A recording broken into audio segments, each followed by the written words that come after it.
Continue tayo guys. Ito na lang 5 piraso na lang talaga. So tingnan natin to si Francisco Baltasar. Kasi sobrang taas din ito guys sa ating selling online.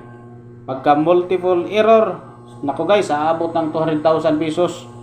Wala naman problema kung gawin mong 300,000 basta maganda lang yung pagkaka-error. Tsaka yung owner naman ang masusunod kung magkano yung ibibinta niya kasi siya naman ang may hawak. Pero pwede naman bibilhin sa mas mura lang. Kasi examinin pa naman yan guys eh. Hindi naman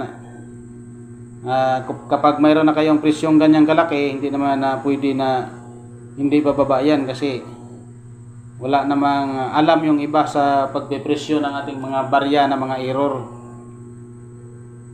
Para malaman din natin ang presyuhan guys, pumunta rin tayo sa mga professional coin collector at sila yung mag-gagrado sa ating mga coins na kailangan nating ipa-certify.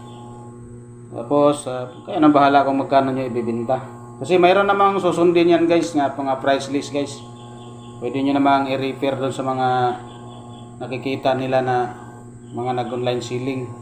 Tsaka doon sa inomista.com guys, pwede nyo makita doon mga barya natin na mga presyuhan. Kung gusto nyo malaman ang mga presyo, pumunta lang kayo sa ating site sa inomista.com. Yan, makikita nyo doon guys ang mga presyo, very fine, fine, mga ganyan guys, about uncirculated, mga ganyang stages guys.